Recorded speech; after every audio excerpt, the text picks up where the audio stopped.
It's time for this week's episode of Brandon Sports Talk, featuring in-depth interviews from those who are trending in the world of athletics. And now, here's the host of Brandon Sports Talk, Brandon Pate.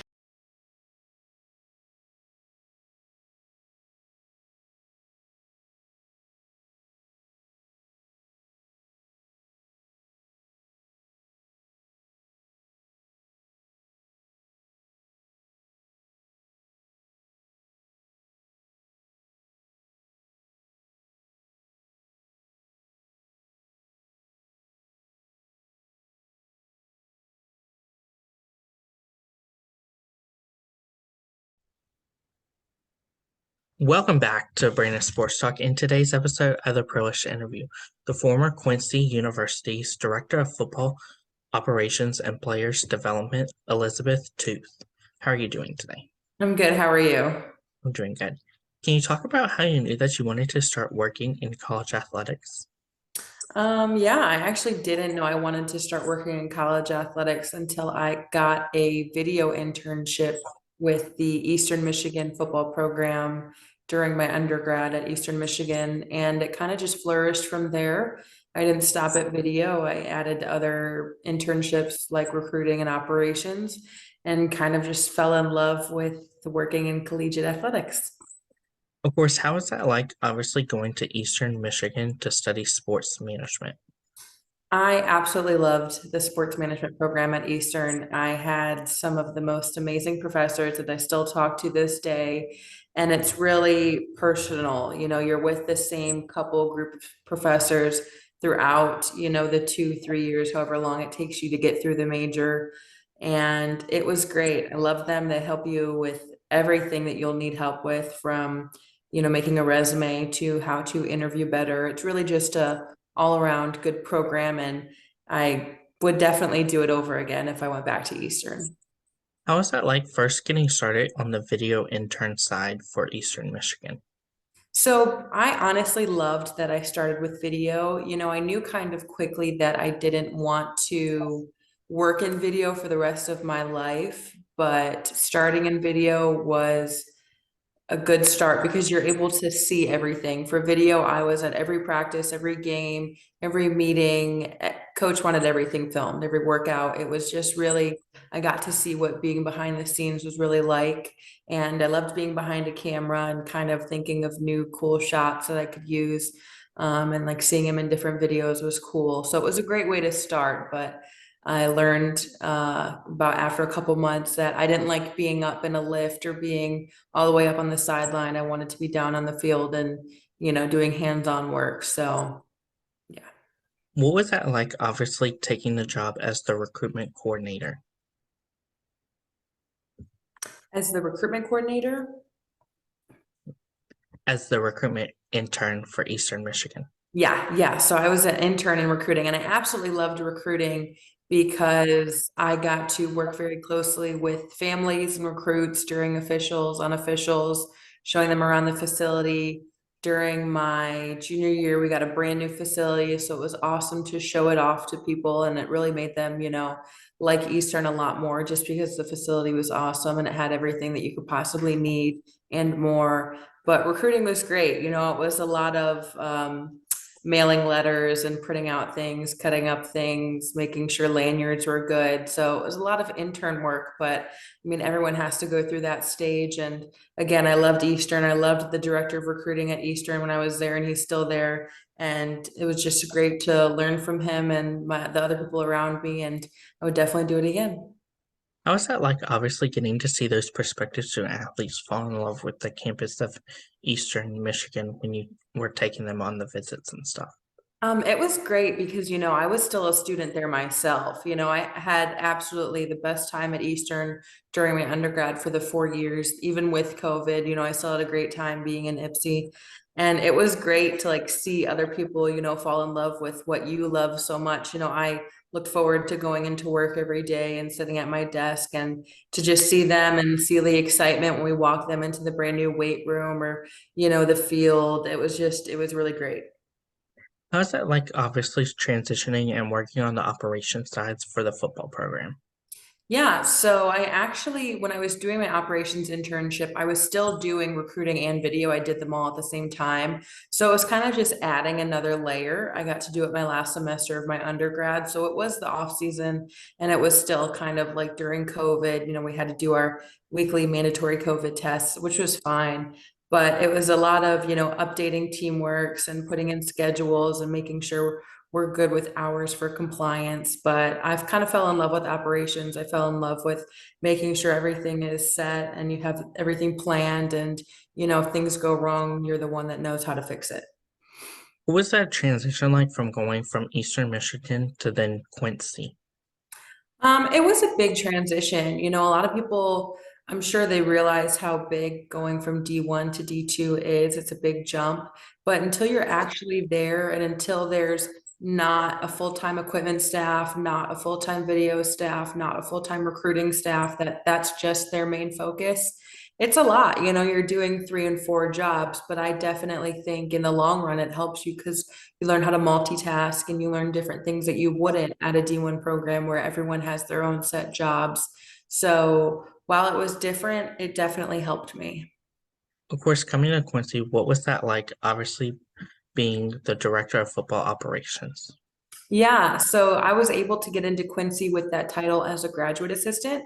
The only way they were able to bring me on was as a GA. So luckily I got that title with that. But it was awesome. I was doing what I love to do. I was planning everything out. It was different because they had never had an operations person before. So it was different for them trying to figure out what they could take off their plate and give to me and what they felt comfortable doing with that. So I just had to show them kind of that I could do it. And, they gave me different things to do and I just hit the ground running. What were some of your roles and responsibility during that position?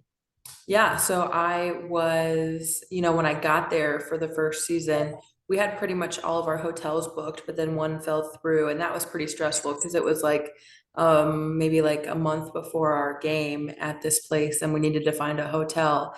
And so that was one of my first jobs I was tasked with, but then finding all of the meals for our seasons, talking with buses, looking at budgets. I also did a bunch of academics, so I planned out study tables and made that accessible for them. And I checked hours every week. So again, I wore so many different hats. I did a lot of things, but tried to just be happy because it was more that I was learning that I'd never done before.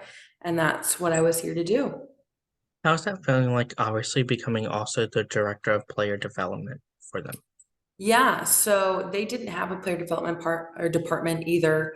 But after I went to the convention in 2021, I got to listen to an awesome director of player development who really showed how needed a director of player development is in every program, every sports program, no matter what sport. But just to have that person to help the guys and women express themselves, on and off the field and just getting through those next steps of maybe looking at what's coming after college or if they're just leaving home, looking at what's different in college life and how to deal with that. So that was definitely something I wanted to bring to the program.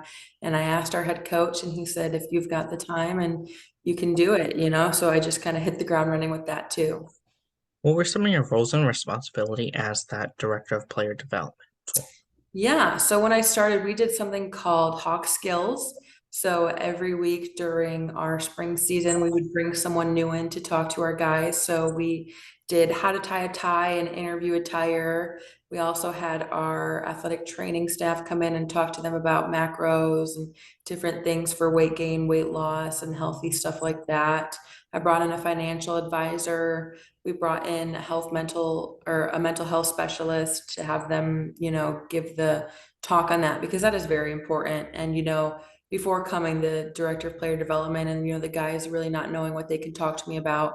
But after, I had so many conversations with guys and it's really crazy to see how good they are at masking their feelings and really not knowing what's going on. So I definitely think every program needs a director of player development.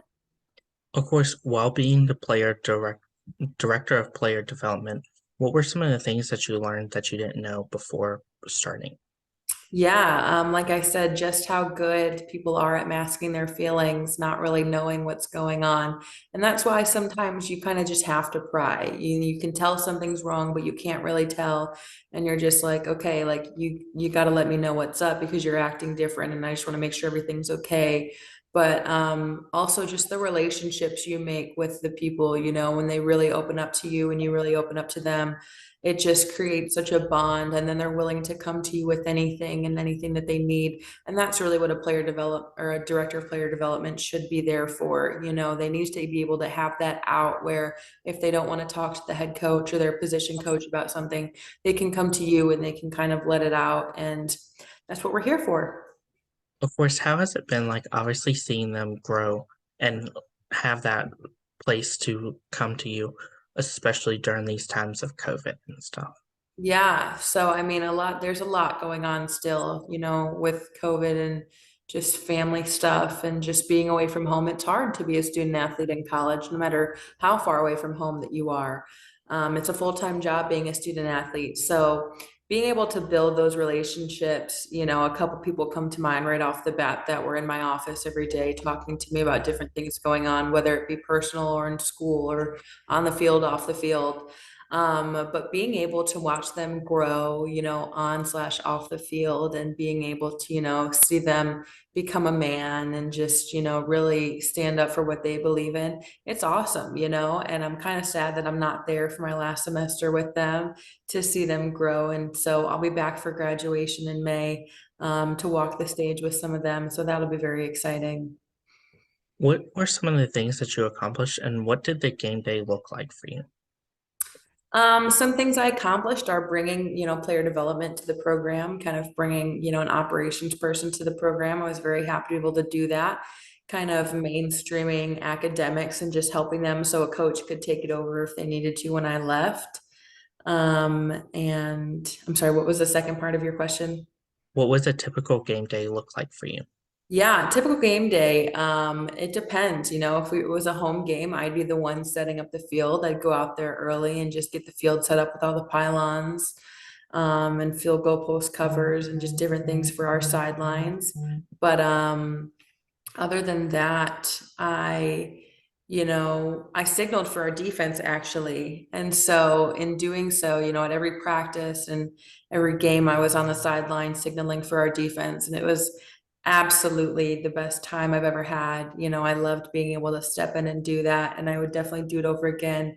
And that's why I won't say no to any new challenge, because you never know how much you're going to love something until you try it. So once the game was done, cleaning up the field and then, getting back to the office, getting everything together and then just having a chill day off. But then for away games, it was a lot, you got to make sure everything's on time, buses, you got to make sure you're getting to your food on time when you planned it, getting to the hotel, making sure everyone's room is right, doing bed checks, meetings, stuff like that. So definitely just a regular DFO day, but a lot to do. Of course, how is that feeling like, obviously, as you said, you getting to signal a game? Yeah, so I signaled for 2 seasons with them, and that was again the best time of my life. I definitely got my butt chewed out sometimes when something, went wrong and I didn't do something correctly, and I understand that. I mean, it's on me at the end of the day. But to just be able to be on, the headset and hear what the coaches are saying, it's really cool to see that part of the game as well after being an intern for a couple of years. How's that transition been like from going from Quincy to now Southern Illinois University? Yeah, so again, big jump, jumping from D2 back to D1. And it's been crazy, it's been nonstop, but that's what I love. I love to just keep working and keep going. And, you have your little bit of time off, but other than that, you're working and you're trying to just make sure everything's good. But it's a lot more, it's on a lot bigger level. Luckily now we do have people in almost all of the positions, so we can just kind of focus on what we need to focus on as, coaches. But other than that, like I've loved it so far, and it's truly made me know that I can learn anything, no matter if it takes a week or two, but if something's new and I don't know yet, all I got to do is sit down and someone go over it, and then I'm good to go. So I know that I can absolutely do anything. So that's been good to see. How has your time working as a director of player development helped you into where you are now as a director of operations for Southern Illinois? Yeah, so I mean, being a director of player development, you really have to know like how to talk to someone. You really have to know like when a good time is. When someone's very emotional, they usually don't want to open up.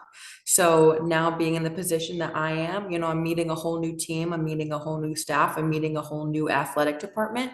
So you got to kind of figure out how to talk to those people correctly. You don't want to get on anyone's bad side, but you also want to be able to learn how to get things done in a timely manner. Just because things have to get done by deadlines. So it's definitely helped me knowing how to talk to people and kind of getting my point across, but also listening. I'm a great listener. If anyone, needs to open up, they know that they can come to me. And, I've only been here for about a month, so it's been good.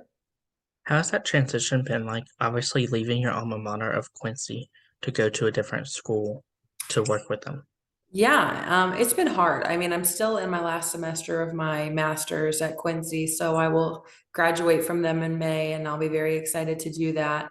But coming to Southern Illinois, I was ready for the next step. I was ready to kind of dip my toes back in and start learning some new things. So I'm very happy that I was able to make this transition and all the people that helped me get along to where I am right now. And I'm just excited for the future. I'm not in a rush. I'm happy to be where I am, and I'm definitely still learning a lot. So I can't wait to see how long I'll be here.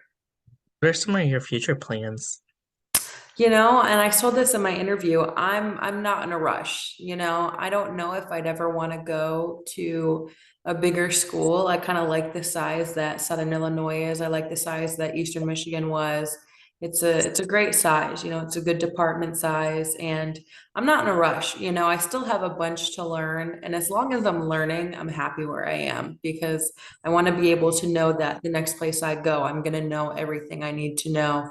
So I'm happy to be here and continue to learn for that opportunity. What advice would you give those people that are looking to work inside college athletics? Yeah, you just gotta go. You just gotta start looking for positions, checking every day, Football Scoop, NCAA Market, Higher Ed Jobs. All of those sites are out there to help you. Start connecting with people on LinkedIn. Take LinkedIn very seriously. Start looking for different groups, that are out there for whatever sport you want to work in or whatever demographic you are. If you're a woman wanting to work in football, there are a bunch of groups out there that where we meet monthly and we talk about different things. So look for things like that and just reach out to people who are in positions you want to work in and ask them, how they got there and what they did to get there, and look at their background and see how you can kind of copy it in your own way to get to where they are. But again, like everyone says, everyone's journey is different. So, if you feel like you're not where you're supposed to be at, like that's wrong. You're exactly where you're supposed to be at because everyone's journey is different and you can't rush anything or it's just not going to work out at the end of the day. What advice would you give those people that are looking to work in being a director of developmental? Yeah, so being a director of player development, honestly, this is a perfect time if you want to start working in player development. A lot of schools are just starting to add it and make different positions for it, like director of player development or assistant director of player development. So talk to your coaches or schools that you're at about maybe introducing that into the program if it's not in the program yet, to kind of get a step ahead of the game before they introduce it themselves. If you want to work with the team and you see that they don't have it, introduce it to the coach, kind of market yourself saying, all the experience that you have with doing different things and just market it that way. What advice would you give those people that are looking to work inside college athletics for their alma mater? Working for their alma mater. I mean, I definitely think you have to, there has to be a position open. You can't just say like, oh, I want to work for you guys, and then there's no position open. So timing is really everything. You've got to see when the position comes open. You've got to always let them know, every month, like send people, different people letters or emails, reach out, say, hey, good game, still rooting for you guys. Hope all is well. You never want your name to slip out of their head. So if you ever want to go back and work for your alma mater, definitely keep in touch. And then timing is everything. So you got to wait for that position and then jump on it. That's great advice. Where can my listeners find you at on social media? Yeah, so you can find me on Twitter. My Twitter username is DFO Toth, Toth. So they can do that. I'm also on LinkedIn, Elizabeth Toth. So go ahead and find me on either one of those. Thank you again, Elizabeth Toth, for your interview, and best of luck in your future wherever it may hold you. Thank you. You can find Brandon Sports Talk on Facebook at Brandon Sports Talk, Instagram at Brandon Sports Talk, Twitter at Talk_Brand, and you can find me on YouTube at Brandon Sports Talk. Don't forget to like, comment, and subscribe. Thank you again, Elizabeth Toth, for your interview, and best of luck in your future. You've been watching Brandon Sports Talk. Please feel free to like, share, and subscribe to Brandon Sports Talk on social media and on YouTube.